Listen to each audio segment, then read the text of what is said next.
네, 금요 칼럼 하겠습니다. 한 사회의 변화는 어떤 순식간에 그 변화를 위한 도약 이런 것은 없습니다. 그래서 쌓이고 쌓이고 쌓여서 서서히 변해간다. 저는 그렇게 보고 있고요. 그래서 우리가 당 이름을 혁명 20일이라고 지었지만은 혁명이 순식간에 오지는 않습니다. 혁명을 위해서 씨를 뿌려야 그 뿌린 씨가 나중에 이제 그것이 결과로서 나타날 거다. 러시아 혁명을 이렇게 씨를 뿌리기 위해서 실제로 한 100년 전부터 그 씨앗들이 뿌려졌어요. 프랑스 혁명도 어느 날 갑자기 온 것 같지만은 전혀 그러지 않습니다. 그래서 이미 수십 년 전부터 프랑스 혁명의 이론, 또 프랑스 혁명이 일어날 수밖에 없는 농민들의 소요, 이런 것들이 바닥에서 융트기 시작했습니다. 자, 최근에 그 한국 사회의 이 정치를 바라보면서 제가 느낀 소감은 정부가 씨는 뿌리지 않으면서 과일을 따먹으려고 한다.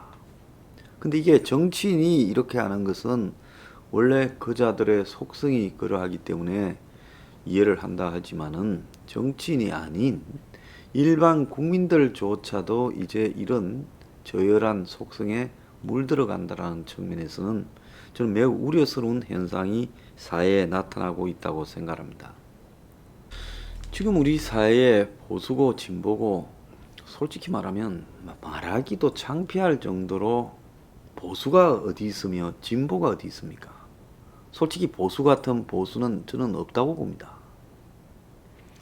그렇다고 제대로 된 진보도 하나도 없다고 봅니다. 그래서 제대로 된 진보와 보수가 서로 대립하고 싸우면서 사회를 갖다가 서로 견제하고 가는 것은 좀 나쁘지 않다고 보는 사람이에요. 그런데 그야말로 보수와 진보의 탈을 쓴 얼치기 삼류 양아치급 지금 이 정치인들이나 그 밑에 붙어서 사는 브로커 그리고 양아치급 이론가들이 한국 사회를 좌우의 싸움인 양 만들어가고 있는데 저는 이런 부분에서 대중을 굉장히 지금 잘못 오도해 가고 있는 측면이 있다고 봅니다. 자, 이게 한국 사회뿐만 아니라 미국도 지금 거대하게 민주주의가 위기를 맞았어요. 트럼프가 최종적으로 한 7,200만 표를 얻은 걸로 지금 나와요. 자, 바이든은 한 7,600만 표 이상 얻었고요. 그런데 트럼프가 엄청나게 표를 얻었는데 바이든이 그거보다 좀 더 얻어서 당선이 된 겁니다. 그런데 저 트럼프에게 나타나는 7,200만 표, 저는 미국인들이 집단적 정신 이상 증후군을 겪고 있는 문제라고 봅니다. 그래서 제가 이 세상이 지금 포퓰리즘을 요구하는 시대로 접어들었는데 그 포퓰리즘의 내용을 채우지 못한 삼류 얼치기 양아치급 인물이 나타나서 포퓰리스트인 양 미국 대중들을 선동했어요. 그게 2016년에 먹혀들은 겁니다. 이번에도 먹혀들 뻔했지만은 4년간에 지금 하는 꼬라지를 봤기 때문에 그건 안 되겠다 하고 제동을 건 사람이 더 많아서 겨우 막았습니다. 그래서 우리보다도 민주주의의 역사가 훨씬 긴 미국에서 지금 트럼프 같은 인물을 영시하고 그에게 지금 7,200만 명이나 열광하는 이 현상은요, 미국 민주주의가 위기에 지금 도달했다. 어떤 위기에 도달했느냐? 미국이 민주주의와 자본주의를 토대로 하는 나라지만은 민주주의 속에 민주주의가 없었고 자본주의 속에 자본주의가 없다는 겁니다. 그래서 미국이 하나의 거대한 계급사회로 가고 있고 엄청난 양극화로 가다 보니까 미국의 대중들이 지금 트럼프 같은 인물에게 저것이 자신들의 구원해줄 포퓰리스트인 양 몰려든 부분이에요. 자, 한국도 지금 민주주의가 이미 저는 무너졌다고 봅니다. 노무현 같은 사람이 과거에 386 주사파 운동권들을 데리고 나타나서 이 나라를 장악해서 북한에 갖다 붙이고 중국에 갖다 붙이고 있어요.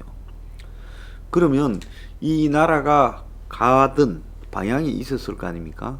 70년 동안. 그 방향에 어긋난다라고 생각하고 제동을 걸어야 되는데 지금 제동을 아무도 제대로 걸지 못하고 있고요.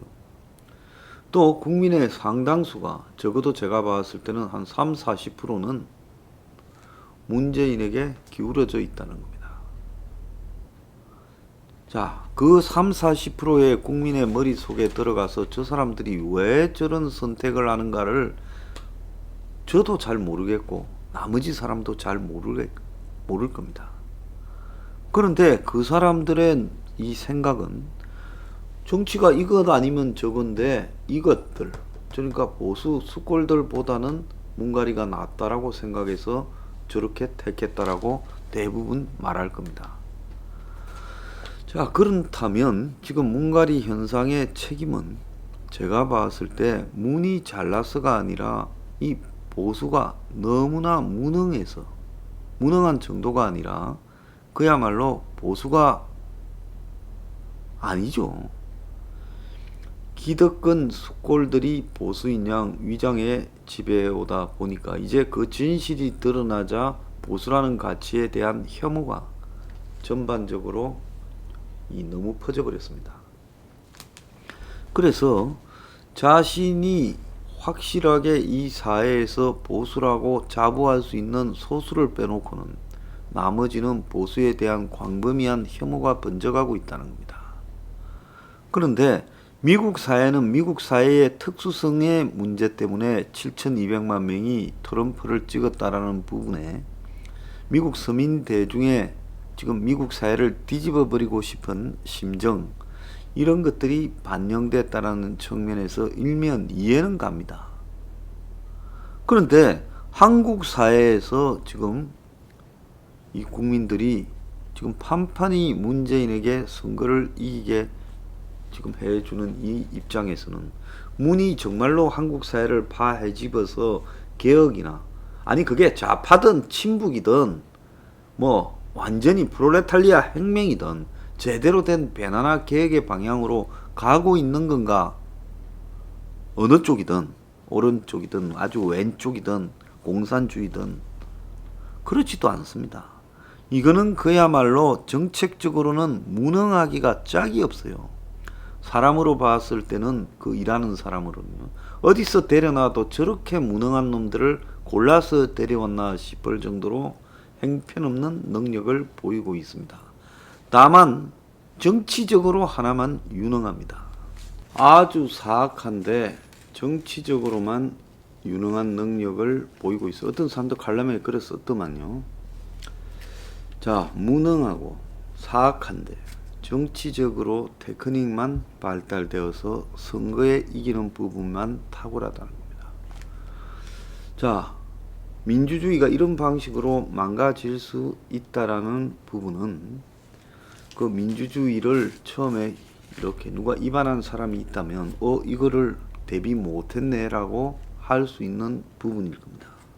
자, 그런데 지금 미국에서 트럼프가 대중을 선동해가면서 대선에 당선되고 또 재선이 될 뻔한 저 효과, 그러면서 지금 선거가 끝났는데 트럼프를 지지한 사람 다수가 패배를 인정하지 않는 이 효과, 이런 거는요 결국은 이 포퓰리즘이 잘못 오도되었을 때 얼마나 무서운 결과로 갈 수 있나, 이게 트럼프하고 이 대깨문에서 동시에 나타난다는 겁니다.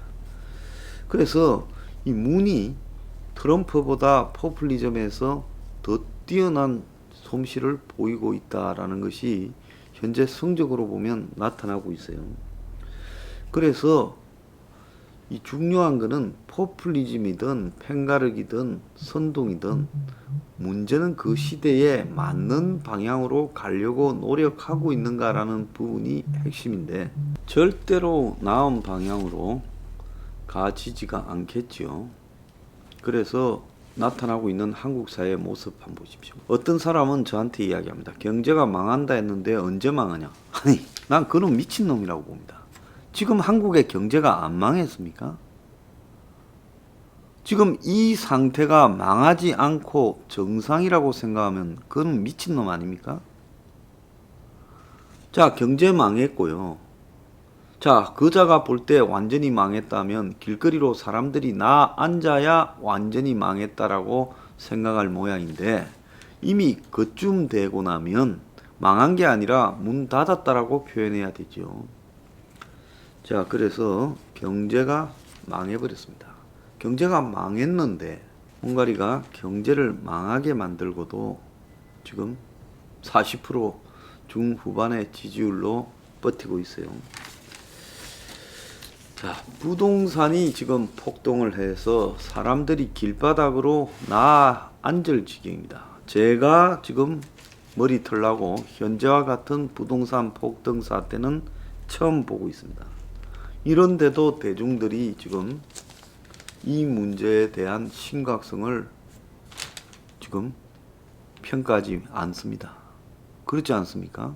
이쯤 되면 그야말로 국민들이 입만 열면 저 정권을 욕을 하고, 정권은 지지율은 한 자리 숫자로 떨어지면서 노무현 정권 말기처럼 벌써 가야 됩니다. 그런데 그런 현상이 벌어지지 않고 있어요.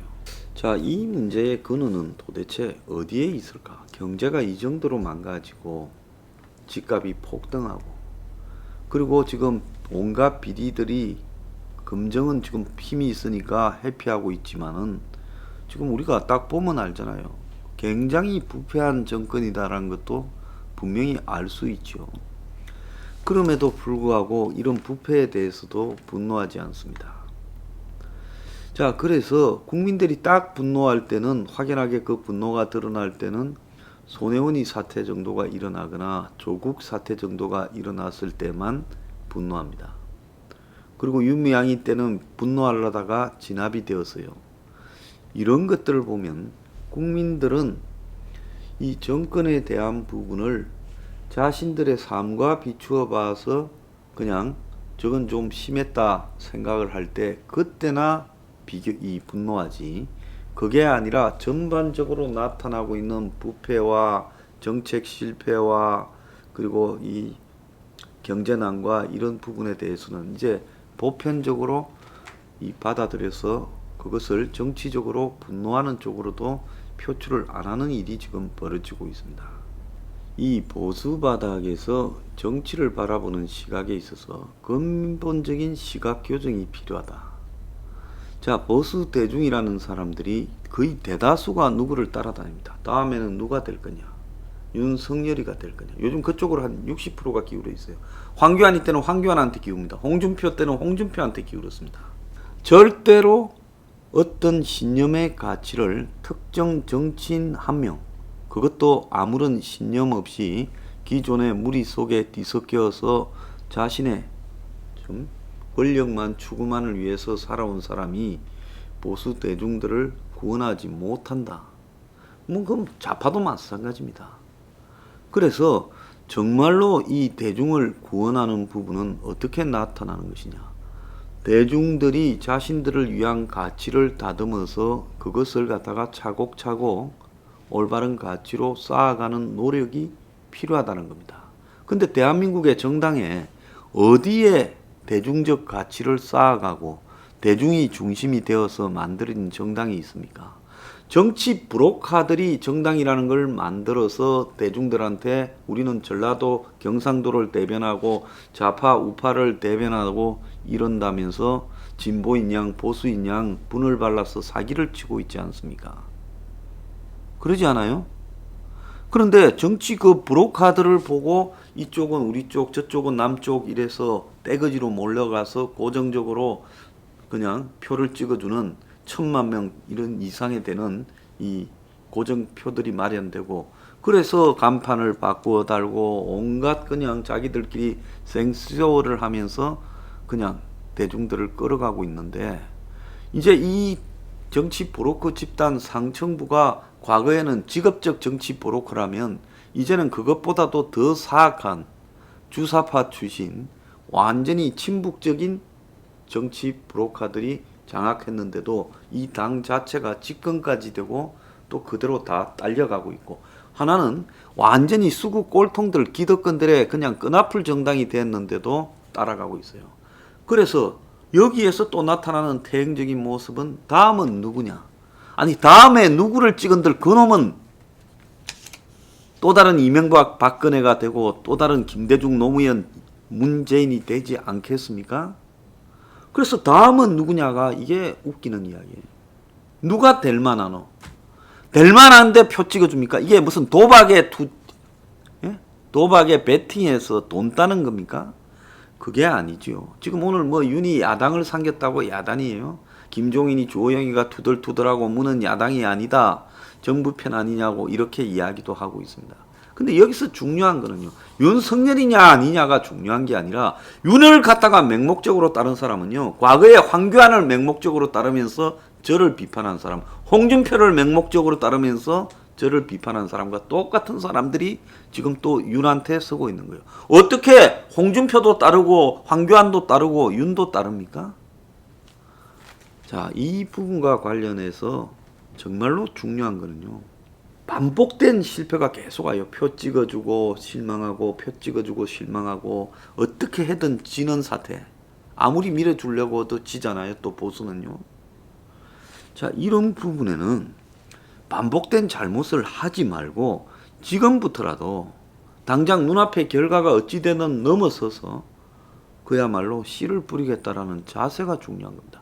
씨를 갖다가 최소한 조금이라도 뿌리고 키워놓고 그 다음에 그 씨를 뿌리고 거기서 난 싹을 키우면서 자신의 가치를 다듬어 가는 게, 정치적 가치를 다듬어 가는 게 맞는 게 아니냐. 그래서 이 나라의 국민들이 전부 눈앞에서 도박장에 베팅하듯이 정치적 선택을 하고, 그리고 그 다음에 누가 되면 거기서 만족을 얻겠다. 그 만족은 실리적인 만족일 수도 있고 뭐 이념적인 만족일 수도 있고 또 자신의 정치적인 복수일 수도 있고 통쾌함일 수도 있겠죠. 그것 잘못된 거라는 겁니다. 이 정치는요 도박장이 아닙니다.